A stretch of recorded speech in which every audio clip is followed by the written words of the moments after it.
So welcome to this latest video on 162 Maths, and in this video we'll be going over the GCSE Maths paper of November 2022 Foundation Paper 2, which is a calculator paper. Now as always, I'll include a question breakdown so you can see which question refers to which topic, and I'll also include a contents to all the videos on the channel, so if there is a particular topic that you need to go back and revise, they'll be easily accessible for you. Now before we get started working through this November 2022 Foundation Paper 2, which is a calculator paper, just a brief reminder to say that if you're wanting a question breakdown, then this is going to be accessible by looking in the description so you can see which topic relates to each question. This is particularly useful if you're struggling on a particular question so you can go back and revise that particular topic. So getting started, looking at question 1, it says circle the number that is a multiple of 25. Now a multiple is basically a number that appears in the numbers times table. So we're looking for a number that appears in the 25 times table. Now to help, you might want to write down the 25 times table. Obviously each of these are all double digits, so you won't have to go far, so you don't have to go maximum writing 4 numbers. But the correct answer is 75 because 25 times 3 is 75. Moving on to question 2, it says circle the value of the digit 3 in the number 10.23. Now here we've got the 0, which represents a 1, the 2, which represents a tenth, and the 3 that represents 100th. So we're looking for 3 times 100th, which is 3 100ths. For question 3, it says circle the lowest temperature, and so here the lowest temperature is going to be minus 5 degrees. Then moving on to question 4, it says circle the letter of the shape with that has exactly 1 line of symmetry. So here for Q we've got 2 lines of symmetry, which are these 2 here. With a circle there is an infinite number of lines of symmetry. For S there are 0 lines of symmetry, so the correct answer is going to be P where the line of symmetry is drawn, so I'm just going to circle P. For question 5a, it says simplify fully d times d. So for this, all we need to do is just recognize that we write this with indices, so it's going to be d squared. Again, simplify fully n over n. Well, n over n is like this, and when you're dividing this, the numerator and the denominator are the same, then that's just going to equal 1. Then for 5c, simplify fully, so we've got a third times 6d. Well, if I write the question out, and then I convert the 6d into a fraction, because we like multiplying fractions with fractions, and then the rules of multiplying fractions is we multiply the 2 denominators together, so we get 1 times 6t, which is 6t, 3 times 1, which is 3, and then the 6 and the 3 cancel out, so we can divide the 6 by 3, which is 2, leaving us with a final answer of 2t. Moving on to question 6, it says write down a number in the box to make the calculation correct. So 16 divided by something, so as you can see we've moved the decimal place, the point rather, 1, 2, 3. So then we're going to divide by 1 with 3 zeros. Then moving on to question 6b, it says write down a number in the box to make the calculation correct. So the first thing we need to do here is add these 2 numbers up, in which we get 22.3, and then to work out the missing number we just need to do 27 take away 22.3. Remember this is a calculator paper, so we can use our calculator. So 27 take away 22.3 gives me an answer of 4.7. Then moving on to question 6c, it says write a fraction in the box to make the calculation correct. So for this particular question we need to do 1/8 divided by a half, and again if I open up my calculator and I can show you how to do this. Now you need to make sure that whenever you're entering fractions you are using the fraction button on your calculator. So I set up the fraction, which is not working, so let me just get that up, and there we go. So we've got 1/8 and scroll across divided by fraction 1. If you wanted to, you could have written 0.5, that's absolutely fine, your calculator would recognise it, so we get an answer of 1/4. Then for D, it says write down the same number in both boxes to make the calculation correct. So 361 is a square number, so what we need to do here is basically square root. So if I square root 361 equals, we get 19. Now another way of looking at this particular question is if I imagine that the empty boxes were x and x, well, let's use a different letter because I'm going to use a multiplication. So if let's say it was a times a, then this would be a squared. So a squared equals 361. So therefore a is going to equal the square root of 361, which is why I square rooted it, which is 19. Alternately, for this particular question, you could also write minus 19 as well. So you can either write 19 and 19 in your two boxes, or you could write minus 19 times minus 19, but I would suggest 19 is probably going to be the most common answer. So moving on to question 7, it says 3 groups of people, A, B and C, have taken their driving test. So for 7, it says here is some information about the number of tests taken by people in A, and we've got a pictogram where a full tyre or a circle is represented by 4 people. So here is information about the number of tests taken by people in B, and the question is asking us to complete the pictogram for B. So we just have both of them on screen. So what I'm going to do here is I'm just going to write down the totals of the ones for A. So that's 12, that's going to be 16, and that's going to be 6. So reading the information for one test, it says half the number of A have taken one test. So half of 12 is 6. So that's going to be 1 full circle and a half circle. Looks something like that. Then for 2 tests, it says 4 fewer than A. So that's going to be 12. So that's going to be 3 circles. And then it says 10 more for 3 tests, 10 more than A. So 6 plus 10 is 16. So that's going to be 4 circles. And there we go. So moving on to 7b, it says in group C there are 25 people. 17 of these people have passed a test. One person is picked at random from C. Work out the probability that the person did not pass the test. So if 17 passed the test, and there are 25 people, then that means 8 did not pass. So then the probability is going to be 8 out of 25. So I just need to write that just there. Then for question 8, it says work out the value of 3r plus 4t when r equals 13 and t equals minus 2. So for this, what I'm going to do is I'm going to write in brackets. So I've got 3 times 13 plus 4 times minus 2, and again you can either work this out in your head mentally or you can use your calculator, but that's the calculation you should have. So it's going to be 39 minus 8, which is 31. Again, if you went straight into a calculator, that's fine, but just be mindful of the -2. So let me just get the calculator back up and I'll show you how you enter this in. So for the first one, we've got 3 times 13, and again always recommend putting these in brackets. Then we've got plus, and then we've got 4 multiplied by minus 2, close bracket, press equals. As you can see, we get the same answer. Moving on to question 9, it says Hamish has saved 295 coins. Each one is a 20p coin. He gives an equal number of the 20p coins to each of his 8 grandchildren, and he gives them as many coins as possible. How much in pounds does he have left? So let's have a look. So first things what we want to do is we want to see how many 20p coins there are going to be. Well, we know that there are 295, so we need to do 295 divided by 8, which gives us an answer. And again, if I just go for the calculator on this, divided by 8, and it should give me a decimal number, which it does. So it's 36.875. Now we want to round down because we can't round up, so then each grandchild gets 36 20p coins. So then if we then do 36 times 8, then that's going to give us an answer of 288. So a total of 288 coins are given out,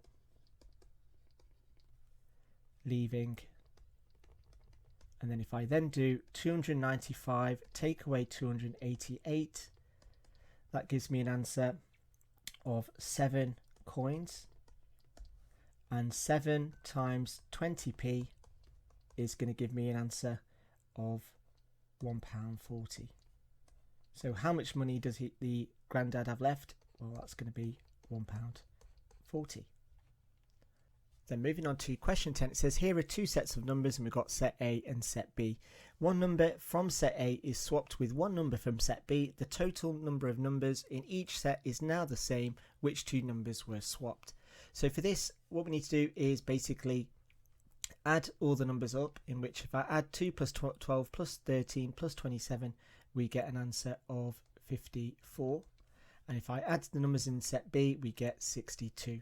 So if I then do 54 plus 62, which gives me 116, I divide that by 2 and I get an answer of 58. So I want each of these to equal 58 for them both to be the same. So what I'm looking for is which two numbers from set A and set B have a difference of 4. Well, the two numbers are going to be 12 and 16. Then moving on to question 11. Let me just zoom in so we can see that a little bit better on the screen. So it says rearrange M equals P minus 5 to make P the subject. So we want P equals. So what we need to do is take the 5 over to the other side. So we get P equals M plus 5, which is our second option. Moving on to question 12, it says here is a distance time graph for a car between 1 p.m. and 3 p.m. And for 12.8 it says work out the total time that the car is not moving between 1 p.m. and 3 p.m. Now where it's not moving is basically where it is a horizontal line. So the question is looking for time. So it's this time here and this time here. So this time here is half an hour, so that's 30 minutes. And this time here is 15 minutes. And so 30 minutes plus 15 minutes is 45 minutes. Now alternately you could write it in hours, so it's going to be 0.75 hours.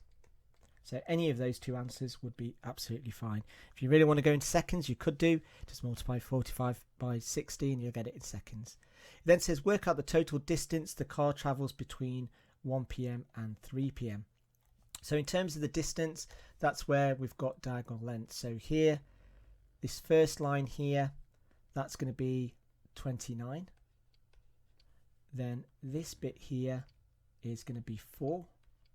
And then this length bit here, this diagonal, is going to be 25. So then all we need to do is just add 29 plus 4 plus 25. So let's just show working out there, which is going to give us an answer of 29 plus 29, which is 58. Now moving on to question 13, it says A and B are points on a circle. C is the center of the circle, and it says tick one box for each correct statement. So here it says that line AB is a tangent to the circle. Well, the definition of a tangent is a line outside the circle that only touches it once, so that cannot be true. It then says that AC is an arc of the circle. Well, it isn't, because this length here is the arc, and so is the external or the major arc, so that cannot be true. Line ABC is an equilateral triangle. Well, that could be true, because we definitely know that these two lengths here are the same because they're both the radius of the circle. So AB could be the same, but it also might not be. So that's why that one might be true. Then continuing on to question 14, it says to travel to a festival, a group of people will hire a minibus. This is the formula that has all the costs in pounds, and it says with 12 people in the group, the cost of the minibus is £567. Work out the cost per person. So what we need to do here is just use this information. So we know the number of people is 12, the total cost is 567. So this number here is the cost of the minibus, and this number here is going to be 12. So all I need to do is just substitute those numbers in. So I've got 165 plus 567 all divided by 12. And again, if I type that straight into my calculator, so 165 plus 567 divided by 12 gives me an answer of £61. So then moving on to 14b, it says with 15 people in the group, they hire a different minibus. The cost per person is £50. Work out the cost of this minibus. So for this, what we need to do is now substitute different numbers into this. So we know that the total cost is 50. And that equals, and it's going to be 165 plus what we don't know. So I'm just going to call that x. And we know that the number of people is 15. So what we need to do is work this out as a linear equation. So the first thing I'm going to do is do 50 multiplied by 15, and that's going to equal 165 plus x, which is what we don't know. Now 50 times 15 is 750. And then to work out x, all I then need to do is take the 165 over to the other side by taking it away.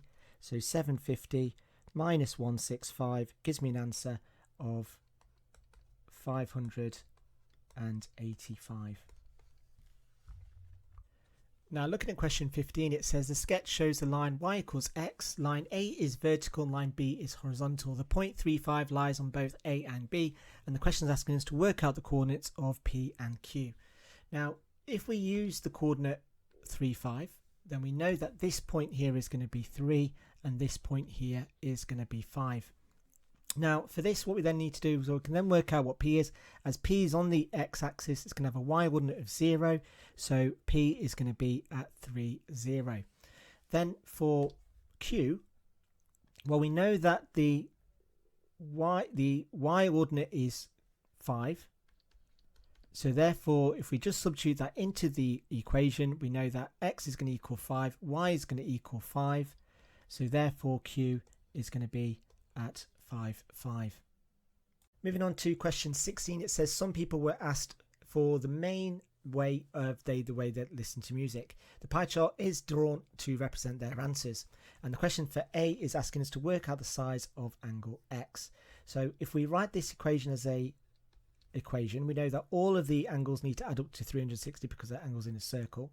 So what I've got is X plus 162 plus 40 plus 90 equals 360. Now if I just neaten that up, I get 2x plus, and then 162 plus 40 plus 90, which is 292, equals 360.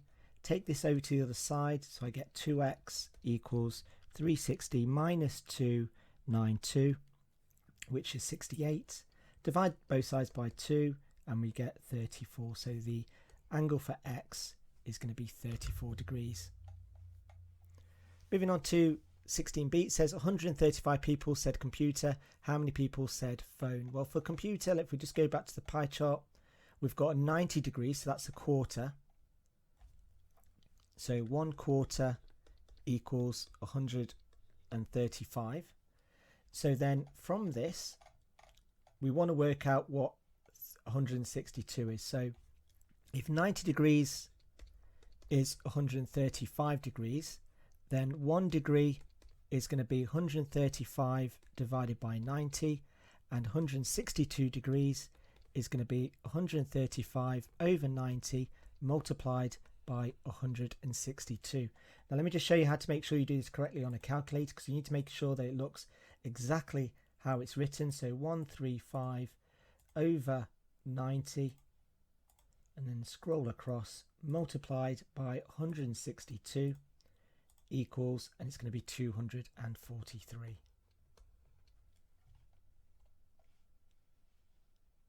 Then moving on to question 17, it says complete the statement 10 to the power 8 is how many million? So 10 to the power 8, well, if I don't know if this will work on a calculator.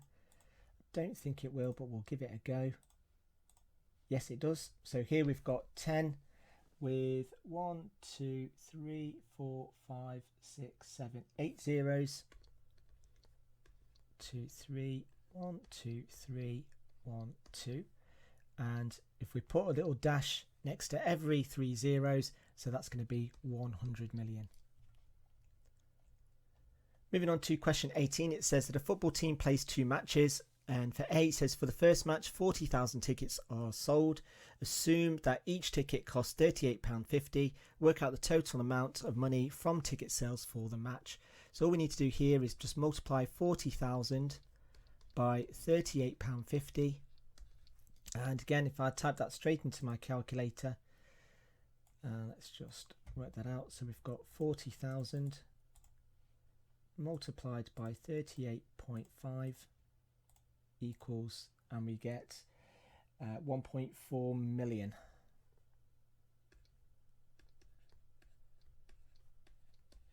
Let me just double check to make sure I've got the correct number of zeros, 4 zeros, yeah. Then for 18B, it says, in fact, for this match, some of the tickets cost less than £38.50 and some tickets cost more than £38.50. What does this mean about the total amount of money from the ticket sales for this match? And it says it will be more or the same or less, or is impossible to tell. And the one that you want to tick is going to be impossible to tell. And the reason for that is because although tickets are more or less, you don't know how many, whether they've sold more tickets that were more than £38, in which then the total will be worth more, or they sold less. So it's really difficult to tell. So the one that you want to tick is the last option. Then for C, it says for the second match, the number of tickets sold increases from 40,000 to 55,000. Is the increase in tickets sold more than 35%? So let's have a look. So first thing we want to do is the total income, which is going to be 55,000 multiplied by £38.50. And if I type that into my calculator, we get an answer of 2117500. Now what we want to do is just work out the percentage of how much more that is. So to work out the percentage change, the formula we use is the difference divided by the original multiplied by 100. So this is the formula that I'm going to be using. So the difference is 2117500 minus, and it was 154 with 4 zeros. So if I just work that out,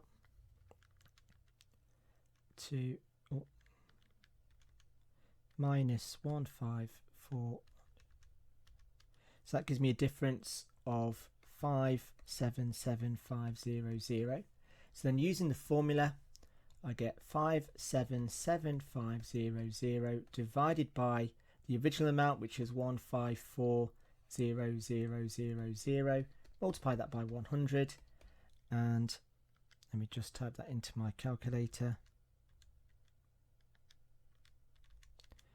and I get an answer of 37.5%. So is the increase in sales more than 35%? The answer is yes. So then moving on to question 19, it says on a train there are between 60 and 70 people. The ratio of adults to children is 5:4. Work out the total number of people on the train. Now for this particular question, there's no sharing ratios that we need to do, but basically what we know is that we've got 9 parts. So what I then need to do is, because we can't have decimal number of people, we need to find a whole number. So what we're looking for is a multiple of 9 between 60 and 70. So if you go through the 9 times table, which of those numbers is between 60 and 70? Well, the answer is going to be 63.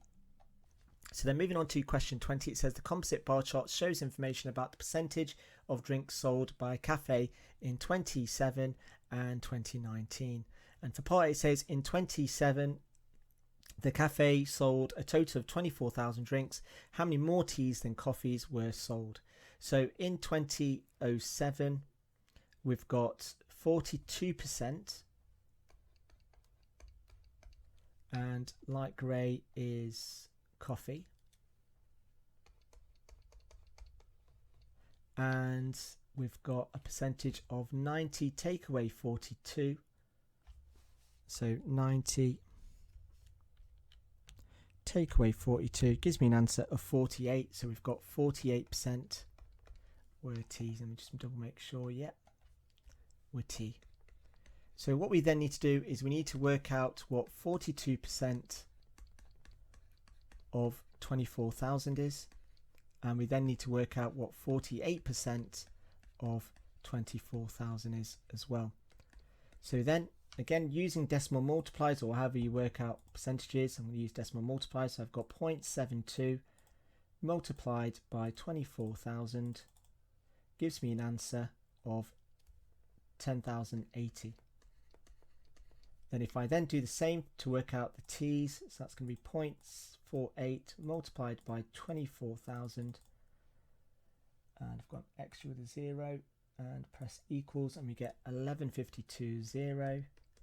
So all I need to do is just work out the difference between these two numbers. So 11520 minus 10,080, and again just going straight onto the calculator for this, I get an answer of 1440. Then moving on to question 20b, it says, were more coffee sold at the cafe in 2019 to 2007? So looking at this, we can see that it's just the percentages that are sold. So although in 2007 this here is 42%, and here we've got 50%. So although we've got a higher percentage, the problem with this is we don't know how many coffees were actually sold in 2019. We do know how many were sold in 2007, so therefore we were allowed to work out, or we could work out, how many actual physical coffees were sold. Whereas for 2019, we don't know what the total is. So if the total was, let's say, 20,000, then that's obviously going to be slightly less. So it's really important that we don't make the assumption that it is, although the percentages are going to be the same, that the totals are going to be the same. So the one that we need to tick is that we cannot tell, and the reason for this is because we don't know how many drinks were sold in 2019 in total. And there we go. So moving on to question 21a, it says k is a whole number between 40 and 50, and it says the cube root of k is 3 to the nearest whole number. Work out the largest possible value of k. Now for this, what I would strongly recommend that you do is going to be trial and error. So because we know it's between 40 and 50, it means that it's going to be exclusive of those numbers. So we start off with 41. So then if I then do the cube root of 41, and I type that into my calculator, so shift cube root of 41, I get an answer of 3.44. I then do the cube root of 42, and again, if you're not sure about how to do the cube root, let's do it on screen. So my cube root is the shift of that, it should get a little 3, type in 42 this time, press equals, and I get 3.47. And the cube root of 43, so I'm looking for the biggest number that just takes it over 3.5. So the cube root of 43 is 3.503. So then that means that the biggest number that k can be is going to be 42. Moving on to question 21b, it says Faye tries to solve x squared equals 100. She says the only possible value of x is 10. Give a reason why she is not correct. And the reason you need to write here is that x could be minus 10. So for question 22a, it says here is a cuboid. W, x and y are different whole numbers. The total length of all the edges of the cuboid is 80 centimeters and the volume is greater than 200 centimeter cubes. And the question is asking us to work out the possible set of values for w, x and z. So the first thing a bit with regards to this question is to work with this bit of information here, which says that all the lengths of all the edges adds up to 80 centimeters. So what that basically means is that, and I use different colors on this, so if this length here is w, and we've got another w here, we've got another w here, and we've got another w here, which gives us 4w. Then we've got an x edge here, an x edge here, an x edge here, and an x edge here. So that's 4x. And then finally, if you use a different color, let's go for orange. And here we've got one y here, another y here, another y here, and another y here, which gives us 4y. And that comes up to a total of 80. Now, as you can see from all the sort of quantities or the coefficients of each of those letters, all a factor of 4, so we can divide everything by 4. So if I divide everything by 4, then what I get is w plus x plus y equals 20. And that's again a really important bit of information. I'm just going to put a box around that. Now, using the second bit of information, I know that the volume is greater than 200 centimeters. So from this, what we know is to work out the volume of a cuboid, we just multiply the lengths together. So we know that w, x, y has got to be greater than 200. So using the bits of information I've put in a box, we can now work out what w, x and y are. Because what I'm looking for are 3 different numbers that add up to give me 20. So in terms of this, what we want to do is find 3 different numbers that add to make 20. And what we then need to do is then multiply all of those lengths together and see if it's greater than 200. So for example, if I think of 3 numbers that add to make 20, so I've got, let's go for 10, 8 and 2, and if I multiply those numbers together, and again using the calculator, I get an answer of 160, which is not greater than 200, so that combination is not what I'm looking for. So if I try another one, 12 times 6 times 2, I get an answer of 144, and again, that's not going to be a suitable combination. However, if I went for 8, 7 and 5 and multiplied those numbers together on the calculator, that gives me an answer of 280, so that there is going to be an acceptable answer. So I could have 8, 7 and 5. You can write the numbers in any order, so 8, 7 and 5, but generally looking at the diagram we can see that w is going to be the longest, x and y, again it's controversial, but again we don't know what the lengths are, it doesn't say it's drawn accurately, so you can write those numbers in absolutely any order.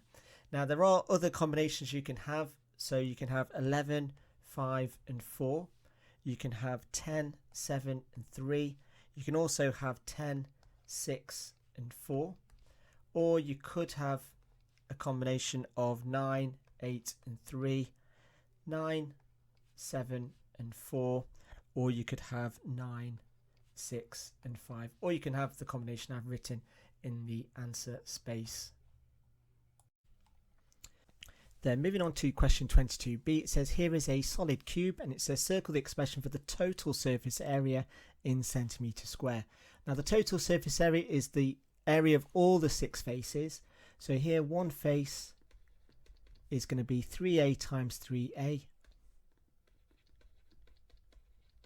which is 9a squared, and then we've got 6 faces, so it's going to be 9a squared times 6. 9 times 6 is 54, and then we've got 54a squared, so the correct answer is going to be our 4th option. Moving on to question 23, it says the equation of the line is y equals 3x minus 6. Circle the coordinates of the y-intercept. Well, the y-intercept is minus 6, so that's going to be minus 6, and the x-coordinate is always 0 on the y-intercept, so the correct answer is going to be our first option. Moving on to question 23, it says the equation of the line is y equals 3x minus 6. Circle the coordinates of the y-intercept. Well, the y-intercept is minus 6, so the coordinate I'm looking for is 0 minus 6, which is our first option. Moving on to question 24a, it says work out 2.8 to the power of 4 plus the square root of 158.76. Give your answer as a decimal. So for this I need to get up my calculator again, and all I'm going to do is just type that in. So I've got 2.8 to the power of 4. Not sure why it's gone into that mode, so let me just set that up properly. So 2.8 to the power of 4, and then plus the square root of 158.76, pressing equals as a decimal, so it's 74.0656. So 74.056, and let me just get the number back up again. Oh, I missed that, got that completely wrong, I missed that, put the 6 just there. So let me just write that again. 656. And again, just double check to make sure that I have written that correctly. Yes, I have. So the next question then says work out, and then we've got with this to work out. So again, I can go straight onto the calculator and use standard form. So first of all, I've got fraction, and then all I then want to do is just enter the values. Now you have got a standard form button, so I can use that. And then again, don't need to enter the power, and I can just do 4.2, press the standard form button, press 9, press equals, and the answer is 145,000, 145,000. Now the question is asking me to give my answer in standard form, so that's going to be 1.45 times 10, and then I'm moving the decimal point 1, 2, 3, 4, 5 places. So the answer then is going to be 1.45 times 10 to the power of 5. For question 25a, it says that a tank contains 40 litres of water. The water leaks out of the tank at a rate of 1.2 litres per minute. The leak is stopped after 20 minutes. Show that when the leak is stopped, the tank contains 16 litres of water. Well, for this, what we need to do, so if we look at the water that's leaks, well, that's going to be 1.2 for 20 minutes, so it's going to be 1.2 times 20. So 1.2 times 20 is 24. And then to work out how many litres is left is then going to be 40, take away 24, which gives us 16 litres. Then for question 25b, it says the tank is refilled with water from a tap. The graph shows the amount of water in the tank after the leak has stopped. And it says complete this report by writing a number for each space. So let's just zoom out so we can see both the question and the graph. And let's go back to that question. There we go. And so it says after how many minutes is the leak stopped? Well, that's going to be, is there. And so each little box there represents half a minute. And so that's going to be 3 minutes. And it says the rate at which the tank refills. So then what we then need to do is work out the rate. So at this point, in terms of time, well, the litres that's been filled is going to be 40, take away 16, which is 24 litres. And the time difference is from 3 minutes to 15 minutes. So 15 take away 3 is going to give me 12 minutes. So 24 divided by 12 is 2. So it's going to be 12 litres per minute. So then the number I need to write there is going to be 2. Moving on to question 26, it says here is a triangle and use Pythagoras' theorem to work out y. So again, the first thing you want to do when working with Pythagoras' theorem is label the sides. So C is always the longest side, or the side that's opposite the 90-degree angle or right angle, and the other two sides are A and B. So writing down Pythagoras' theorem, I get a squared plus b squared equals c squared. So then substituting numbers in, I get y squared plus 9 squared equals 14 squared. So y squared plus 81 equals 196. So y squared equals 196 minus 81. And so y squared equals, and again just typing that into my calculator, I get an answer of 115. So y equals the square root of 115, giving me an answer. And it wants me to write it as a decimal. And so the answer is going to be 10.72380529. Now the question doesn't actually specify any rounding, so you could leave your answer like this, or you could correctly round it, but if you have rounded it, then just make sure that you are stating what you have rounded it to. So I'm going to leave the answer as 10.7. Now if you were confused and not so great with your rounding, then I would strongly recommend you just copy the answer from your calculator, because it doesn't specify how they want you to round it. Moving on to question 27, it says the length of this rectangle is 6 times the width. 2 of these rectangles are joined with no overlap to make the L shape. The perimeter of this L shape is 98.8. Work out the value of the perimeter of one of the rectangles. So let's first of all work this out. So we've got x, this long length is going to be 6x, this length here is going to be 6x. Now this length here is going to be 6x take away x, which is 5x. And this length here is 6x plus another x. So to work out the perimeter, all I've got to do is add up all the sides. So here I've got x plus 6x plus 5x plus x plus 6x plus x plus 6x. And again, if I just simply add all of those numbers up, I get an answer of 26. Now it says that the perimeter of the shape is 98.8, so 26x equals 98.8. So x is going to equal 98.8 divided by 26. So x is going to equal, and again just typing that into my calculator, it's going to equal 3.8 centimeters. Now once I've got that, the question is then asking to work out the perimeter of the rectangle. So it's this rectangle here. So then the perimeter is how many x's? Well, that's 14x. Now we know that x is 3.8, so the perimeter is going to be 3.8 multiplied by 14. And if I just type that into my calculator, I get an answer of 53.2 centimeters. And so the answer I need to put at the bottom here is 53.2. Moving on to our last question, it says written as a product of their primes, we've got 12,600 and 14,112. And the question is asking us to work out the highest common factor of these two numbers. Give your answer as an integer. Now there are several ways in which you can do this, and it all depends on how you've been taught. Now one way you could do using the product of their primes, another way is using a Venn diagram. Now again, I'll show you both ways. So if I just write method 1, and this is just using the product of their primes as written because it's only worth 2 marks. So what you want to do here is take out the common numbers, taking out using the smallest power of each of those numbers. So here the HCF, so looking, they both got 2's, so I'm going to take the smallest power, which is 2 to the power of 3. They've both got 3's, and the smallest power of 3 is 3 squared, so I'm going to multiply that by 3 squared. Now they haven't both got a 5, so I'm not going to use that, but they have both got 7's, and the lowest power of 7 is 1. So then if I just type that all into my calculator, so 2 to the power of 3 multiplied by 3 to the power of 2 multiplied by 7, I get an answer of 504. So the correct answer is 504. Now if I wanted to use a Venn diagram, let me just do that here.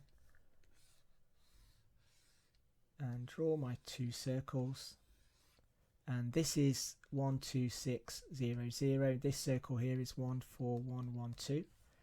And again, if I just write these out, so 2 times 2 times 2 times 3 times 3 times 5 times 5 times 7, and this is going to be 2 times 2 times 2 times 2 times 2 times 3 times 3 times 7 times 7. So in terms of the common ones, we've got 3. So right, 1, 2, 3. Then the common of the 3's, I've got 2 of those, and I've got a 7. And then completing this, I've got another 3. No, I haven't. I've got 2 5's. Oh, I don't know where that 5 has kind of gone off. So let me just do that a little bit neater. So 5 should be there.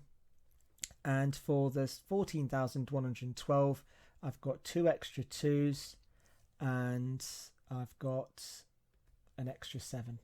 So there's my completed Venn diagram, and the highest common factor are these numbers here. And again, if I multiply them all out, I get 504 as my final answer. And that concludes the end of this particular paper.